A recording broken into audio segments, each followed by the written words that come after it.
오늘 하나님께서 우리에게 주시는 말씀은 고린도전서 2장 14절입니다. 신약 성경 265쪽에 있습니다.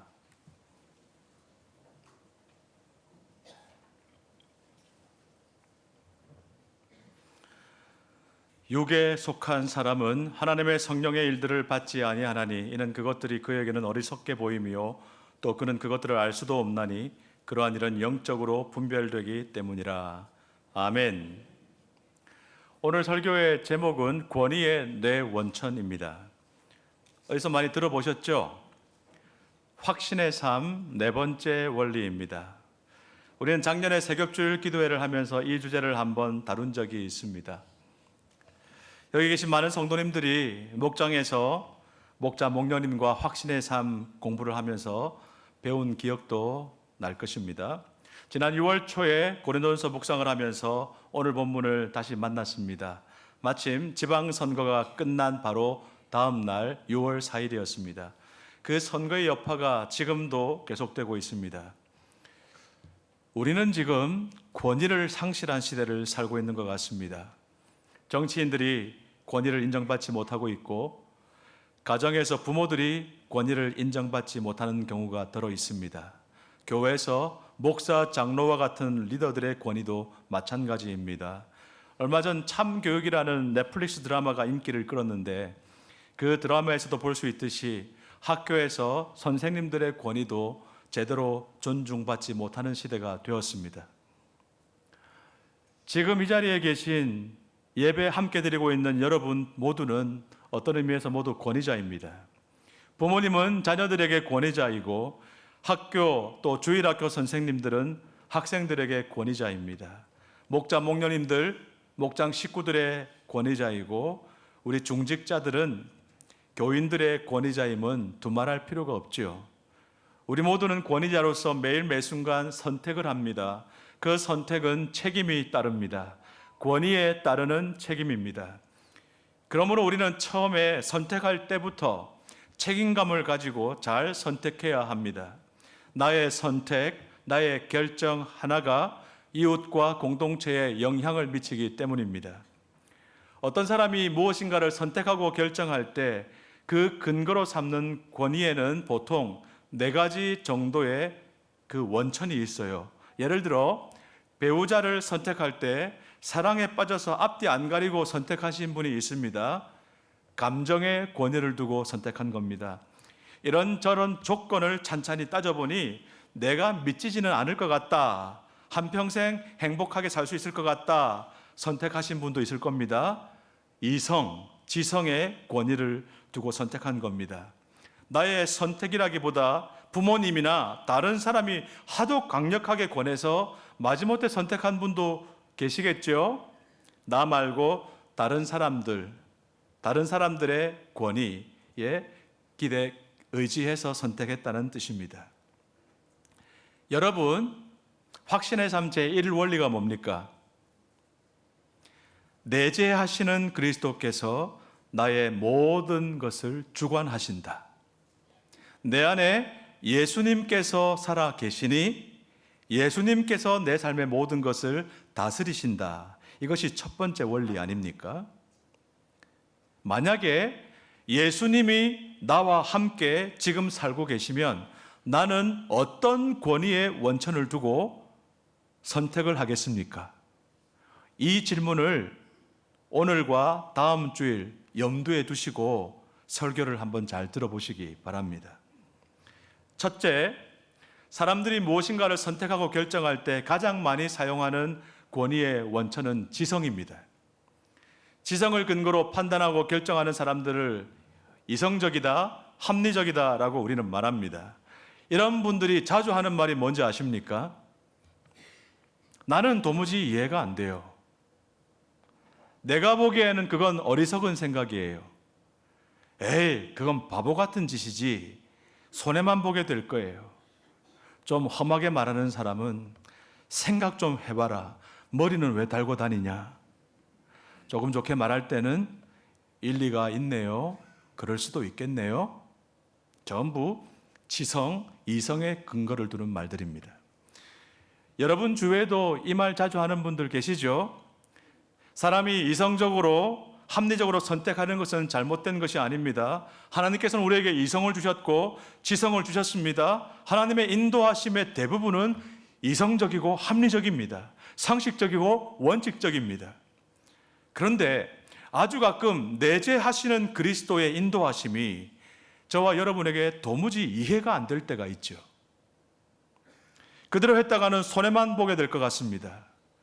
하나님께서 말씀하신 것이 분명하다 하더라도 내가 이해가 되지 않으면 나는 안 하겠다. 하나님의 뜻을 깨달았는데도 나에게 손해가 될 것 같으면 나는 하지 않겠다. 이런 태도는 내 이성이 하나님의 말씀보다 더 높은 자리에 위치해 있는 것입니다. 내가 주인이고 내가 왕의 자리에 있는 겁니다. 오늘 본문 말씀을 다 같이 한 번 더 읽어보도록 하겠습니다. 육에 속한 사람은 하나님의 성령의 일들을 받지 아니하나니 이는 그것들이 그에게는 어리석게 보이며 또 그는 그것들을 알 수도 없나니 그러한 일은 영적으로 분별되기 때문이라. 이 말씀 잘 보세요. 어떤 사람이 육에 속한 사람입니까? 예수님을 구주와 주님으로 영접하지 않은 사람, 예수님과 상관없는 세상 사람들이 육에 속한 사람이죠. 뿐만 아니라 예수님을 영접했어도 여전히 내가 주인인 사람, 내가 왕노릇하고 있는 사람들도 육에 속한 사람이라고 할 수 있습니다. 그림에서 보면은 제일 왼쪽에 있는 불신자는 그리스도가 밖에 있죠. 영접하지 않은 사람이에요. 당연히 육에 속한 사람이고요. 두 번째 가운데 그림처럼 그리스도를 영접하였으면서도 여전히 옛 속성, 내가 왕 노릇하고 있고 내가 주인 노릇하면서 살고 있다 그러면 이 사람도 육에 속한 사람이라고 할 수 있습니다. 이런 사람들은 이 첫 번째 왼쪽과 가운데 두 번째 여기에 해당하는 육에 속한 사람들은 하나님의 성령의 일들을 받지 않는다, 받지 못한다고 말씀합니다. 왜 받지 않나요? 하나님의 영에 속한 일들이 이 사람들 눈에는요 어리석게 보인대요.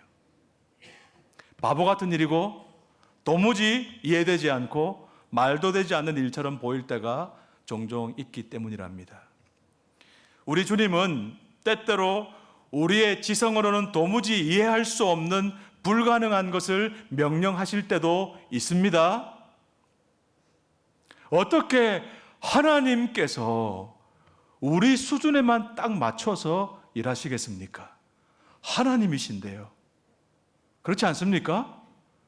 그러니까 하나님이 정말 살아계신다 그러면 우리가 절대로 이해 못하는 우리 수준을 뛰어넘는 말씀들을 하신다니까요. 예수님 주위에 사람들이 많이 몰려들었습니다. 그들이 예수님을 따라다닌 지 사흘이 지났습니다. 도시락을 가져왔다고 하더라도 벌써 다 먹었을 것이고 쫄쫄 굶으며 예수님을 따라다니고 있었던 것이 틀림없습니다. 그래서 제자들은 예수님께 사람들을 이제 흩어서 돌려보내야 된다라고 말했습니다. 사람들을 배려한 생각이고 이성적이고 합리적인 생각입니다. 근데 예수님께서 뭐라고 말씀하십니까? 너희가 먹을 것을 주어라. 말이 됩니까? 이것이 가능합니까? 이해할 수 있습니까? 빌립은 즉시 예수님께 말씀드립니다. 주님, 지금 이곳에 모인 사람이 2만 명은 좋게 넘습니다. 1,000원짜리 빵 하나씩만 사서 나눠준다고 해도 2천만 원이 필요합니다. 말이 안 되죠. 그런데 우리가 그런 돈이 있다고 칩시다. 어느 빵집에서 1,000원짜리 빵 2만 개를 하루아침에 다 만들 수 있겠습니까? 불가능한 것입니다. 그래서 빌립은 아무것도 안 했습니다. 예수님께 따지기만 할 뿐입니다. 그러나 안드레는 현재 먹을 수 있는 음식이 얼마나 있는지 우선 그것을 확인해 봅니다. 찾은 것은 어린아이의 도시락 하나뿐입니다. 말도 되지 않지만 주님께서 말씀하셨으니까 내가 할 수 있는 일을 내가 할 수 있는 만큼 한번 해보자. 안드레가 다짐했던 것 같습니다. 뭐라고요? 이해되지 않지만은 불가능해 보이지만은 주님께서 말씀하셨으니까 내가 할 수 있는 일을 내가 할 수 있는 만큼만 한번 해보자. 이것이 나의 지성보다 주님을 더 큰 권위의 원천으로 삼는 행동입니다. 예수님께서는 바로 그 어린아이의 도시락, 보리빵 5개와 물고기 2마리로 그 모든 사람을 먹이시고도 12광조리가 남을 만큼 기적을 베풀어 주셨습니다. 여러분은 우리 안에 살아 계셔서 다스리시는 그리스도께서 하나님이심을 믿습니까? 여러분 정말 예수님을 영접하셨습니까? 지금 여러분 안에 그리스도께서 살아 계십니까? 아멘. 살아계신 주님은 전능하시기에 가끔 우리가 보기에는 말도 되지 않는 불가능한 일을 행하시기도 합니다. 그러므로 우리는 신앙생활에 있어서만큼은 이것이 가능한가 불가능한가, 말이 되는가 안 되는가, 힘든가 쉬운가, 이해할 수 있는가 없는가, 회사에서 하는 것처럼 그걸 그렇게 질문하기 전에 이것이 하나님께서 하신 말씀이 과연 맞는가, 이걸 먼저 물어봐야 합니다. 스파이들은요, 상부에서 지령이 내려오면 그것이 시시한 일이든 큰 일이든 이해가 되든 되지 않든 정확하게 그 지시를 따릅니다. 내가 꼭 그것을 다 이해할 필요가 없습니다. 모르는 것이 자기 신변 안전에 더 나을 수도 있습니다. 내가 내 역할에 충실하기만 하면 본부가 지휘자가 되어서 그것으로 나라를 지키기도 하고 수많은 국민들의 목숨을 구하기도 하는 소중한 일을 완성하게 되는 것입니다. 때로 우리 그리스도인들의 삶에는 스파이 같은 순종이 필요할지도 모릅니다. 하나님께서 사령관입니다. 하나님께서 지휘자이십니다. 향상가족 여러분, 지금까지 인생을 사시면서 도무지 이해가 되지 않는 일, 어리석어 보이는 일, 나에게 손해가 될 것 같은 일인데도 한번 순종해 보신 적이 있습니까? 만약에 나는 이해가 되지 않는 일은 절대로 하지 않습니다. 나는 손해가 될 것 같은 일은 절대로 하지 않습니다. 그렇다면 여러분 언제 한번 살아계신 하나님을 경험해 보시겠습니까? 언제 한번 성령 충만한 역사를 경험해 보시겠습니까? 사랑하는 향상가족 여러분, 이제부터는 우리가 신앙생활할 때 말이 되는가 안 되는가, 힘이 드는가 안 드는가, 가능한가 불가능한가, 이익이 되는가 손해가 되는가를 따지기 전에 먼저 이것이 과연 하나님께서 나에게, 우리에게 하신 말씀이 맞습니까? 물어볼 수 있게 되기를 바랍니다. 거기에 초점을 맞추십시다. 하나님의 말씀이 맞고 하나님의 일, 성령님의 일이 맞다면 된다 안 된다 내가 결론 내리지 말고 내가 할 수 있는 만큼 한번 해보는 겁니다. 우리가 할 수 있는 만큼 한번 해보는 겁니다.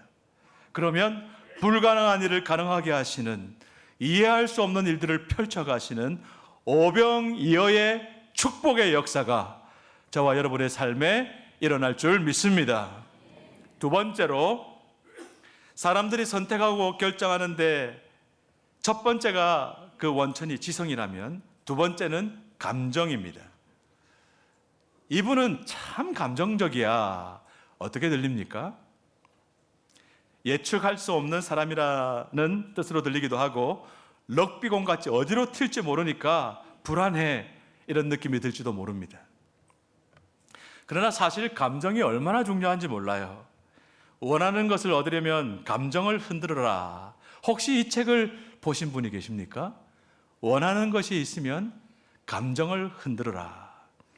하버드 대학교의 협상 전문 교수가 쓴 책입니다. 이 베스트셀러가 되었습니다.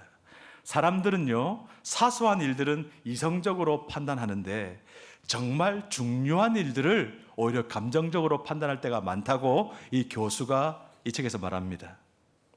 정말 그렇지 않습니까? 마트에서 장 볼 때 50원, 100원 더 싼 거 찾아서 그렇게 아끼고 아끼는데 정작 100만 원, 200만 원은 툭툭 이렇게 질러버리지 않습니까? 감정적으로 말이죠. 웃는 분들은 다 경험이 있으신 겁니다. 아니, 멀리 갈 것도 없이 여러분이 지금 옆에 있는 여러분의 배우자와 함께, 남편, 아내와 함께 살고 있는 것 자체가 그때 한순간 감정 조절을 잘못한 결과 아닙니까? 그렇지 않습니까? 지난 목요일 저녁에 거실 소파에 앉아있는 아내를 보면서 제가 이런 말을 했습니다. 여보, 내가 요즘 당신에게서 느끼는 매력을 중등부 때, 참고로 저희는 같은 교회 중등부 출신이거든요. 중등부 때 그때 내가 느꼈더라면 나 그때 프로포즈 했을 거야. 이렇게 말했습니다. 그랬더니 아내가 피식 웃으면서 이렇게 대꾸합니다. 만약 중학교 때 당신이 나에게 프로포즈 했다면 우리가 이렇게 같이 살 일은 없었을 거야. 어이가 없어서 도대체 무슨 말이야? 했더니 이렇게 말합니다. 나는 여보 중학교 때 키 크고 잘생기고 공부 잘하는 남자 좋아했어요. 이러더라고요. 세 가지 조건. 키 크고 and OR이 아닙니다. 키 크고 and 잘생기고 and 공부 잘하는 남자. 그래서 누구 좋아했는데 물어보니까 없었대요.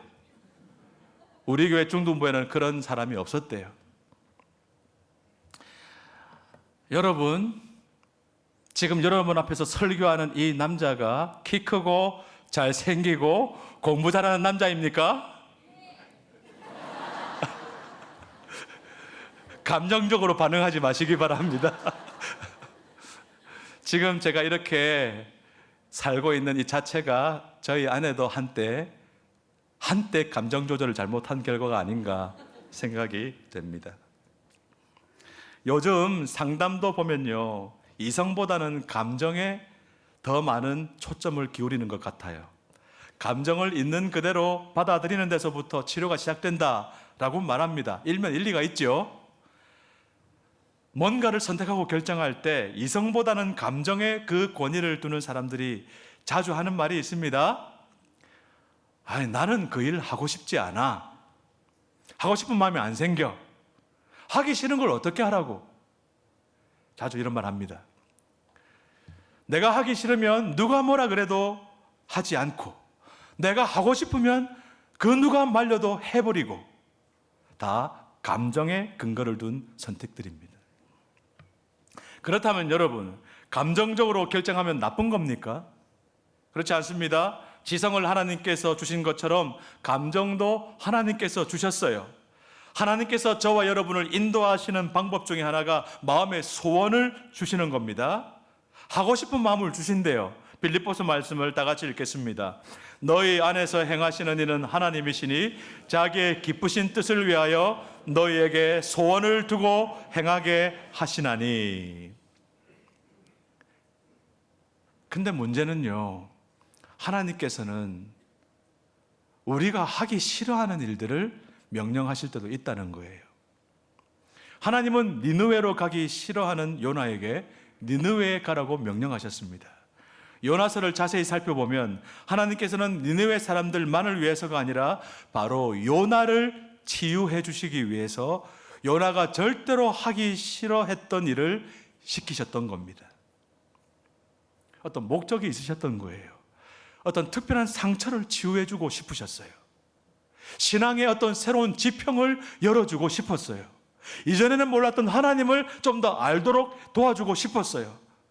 하나님을 경험하도록 도와주기 위해서 때로 우리가 전혀 하기 싫어하는 것들을 하나님은 명령하실 때가 있다는 것입니다. 사랑하는 우리 향상가족 여러분, 우리 가운데 하나님의 뜻이 분명하다 하더라도 내가 하고 싶은 마음이 들지 않으면 꿈쩍도 하지 않는 분들이 아마도 이 자리에 계실 것 같습니다. 내 감정이 하나님 말씀보다 위에 있는 겁니다. 내가 하고 싶으면 하고 하기 싫으면 안 하고, 그것은 바로 내가 왕이라는 뜻입니다. 내가 주인이라는 거예요.